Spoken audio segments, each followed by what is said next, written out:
একাকী কুরবানি দেওয়া উত্তম। আপনি ভাগে যান কেন? আপনাকে ভাগে যেতে বলেছে কেন? আপনি একা দেন, গরু দিতে পারেন না, খাসি দেন, খাসি দিতে পারেন না, ভেড়া দেন, কম দামি দেন, ভেড়া দিয়ে দেন, আপনি ভাগে যান কেন? তবে ভাগে কুরবানি দেওয়া বৈধ, জায়েজ।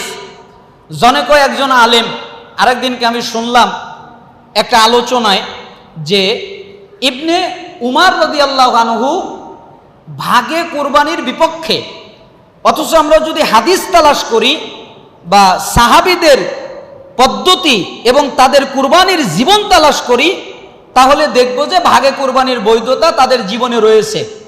যেমন জনক একজন আলেম একটা ফতোয়া উল্লেখ করলেন কিছুদিন আগে।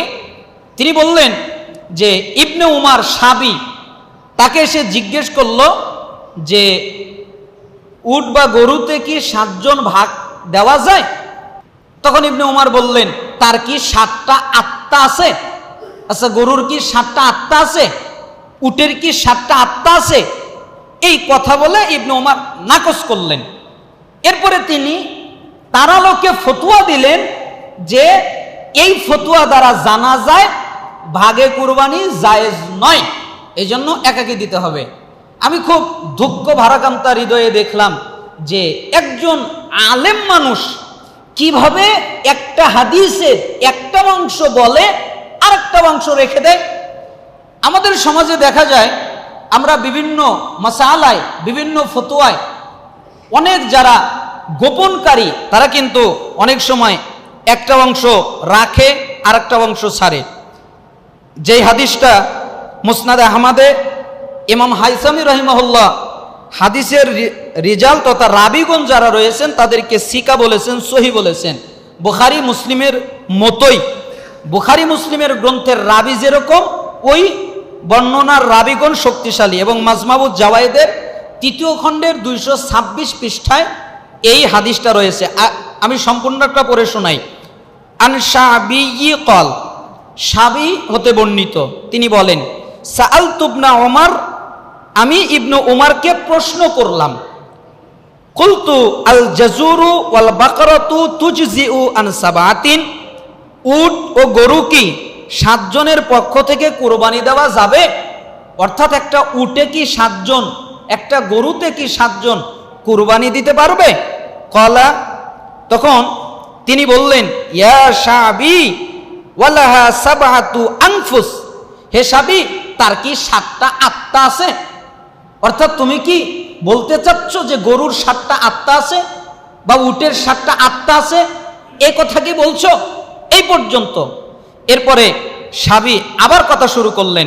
কলা, তিনি আবার বললেন, কুলতু ইন্না আসহাবা মুহাম্মাদিন ইয়াজউমুনা আন্না রাসূলুল্লাহ সাল্লাল্লাহু আলাইহি সাল্লাম সান্নাল জাজুরা ওয়াল বাকরাতা আন সাবাতিন। তিনি বলেন, কিন্তু মুহাম্মদ সাল্লাল্লাহু আলাইহি সাল্লাম এর অন্যান্য সাহাবীগণ তো বলেন যে রাসূল সাল্লাল্লাহু আলাইহি সাল্লাম উটকে 7 জনের পক্ষ থেকে এবং গরুকে 7 জনের পক্ষ থেকে কুরবানি দেওয়া মাসনুন করেছেন, বিধিসম্মত করেছেন। আপনি বললেন তার তো 7টা আত্মা আছে, কিন্তু রাসূল তো এটা বৈধতা দিয়েছেন। তখন ইবনে উমার কলা ফাকাল ইবনে উমার লি রাজুলিন আকাযাকা ইয়া ফুলান, তখন ইবনে উমার আরেকজনকে জিজ্ঞেস করলেন, আচ্ছা সাবি যে কথা বলছে তুমি কি এর সাথে একমত? তুমিও কি এটা শুনেছো নাকি? তখন তিনি বললেন, কলা নাম, জি ঠিক বলেছে, রাসূল এরকম ফতোয়া দিয়েছেন, বিধিসম্মত করেছেন। তখন ইবনে উমার বললেন, মা শাআত্তা বিহাজা, আমি এটা অনুধাবন করতে পারিনি, এটা আমার জানা ছিল না। এই জন্য মুহাদ্দিসিনে কিরাম বলেন ইবনে উমারের না জানার কারণে উনি বললেন এটা কি 7 জনের পক্ষ থেকে 7টা আত্মা আছে, কিন্তু যখন তাকে জানানো হলো যে রাসূলই তো বৈধতা দিয়েছেন, তখন তিনি বললেন এটা আমার জানা ছিল না, এটা আমি অনুধাবন করতে পারিনি। আগের মত থেকে তিনি ফিরে আসলেন। তাহলে ইবনে উমার কি 7 জনে কুরবানি দেওয়াকে অবৈধ করলেন নাকি তার সময়েই বৈধতা করলেন? একই বর্ণনা, একই বর্ণনার প্রথম অংশ দ্বারা বোঝা যায় তিনি অবৈধ করলেন, আর শেষের অংশ দ্বারা বোঝা যায় তিনি বৈধ করলেন। এই জন্য আমাদের ইনসাফ করা উচিত। কোরআন এবং হাদিসের বিধানকে ইনসাফের আলোকে বাস্তবায়ন করা উচিত। কেন? রাসূল সাল্লাল্লাহু আলাইহি সাল্লাম আমরা যদি দেখি যে আবু দাউদের 2808 নম্বর হাদিস, এখানে রাসূল সাল্লাল্লাহু আলাইহি সাল্লাম বলেছেন আল বাকারাতু আন সাবাআতিন ওয়াল জাজুরু আন সাবাআতিন, একটা গরু 7 জনের পক্ষ থেকে, একটা উট 7 জনের পক্ষ থেকে। এটা কলি সফরের হাদিস নয়, এটা মুকিম থাকা অবস্থার হাদিস। আর এই অধ্যায়টা আবু দাউদ কায়েমি করেছেন বাবুন ফিল বাকআরি ওয়াল জাজুরি আনকাম তুজজিউ, কুরবানির গরু এবং উটে কয়জন শরীক হতে পারে, এই অধ্যায় কায়েম করে হাদিস এনেছেন। আর এটা সফরের হাদিস নয়, এটা মুকিম থাকা অবস্থায় হাদিস। শুধু এরকম নয়, আর অনেক হাদিস রয়েছে। এই জন্য আমরা এই বিষয়ে ইখতিলাফে জড়াবো না, মারামারি করব না। একা কোরবানি দেওয়া উত্তম, এটা আমরা সব সময় বলি, একা কোরবানি দেওয়া কি উত্তম, এটাই উচিত, একাকি দিবেন। কিন্তু 7 ভাগে বৈধতা রয়েছে, জায়েজ রয়েছে।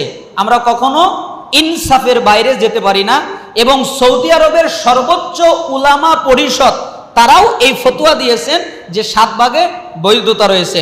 আল্লাহ সুবহানাহু ওয়া তাআলা আমাদেরকে এই বিষয়টা সঠিকভাবে বোঝার তৌফিক দান করুন। আরেকটা বিষয় মনে রাখবেন, সেটা হচ্ছে যে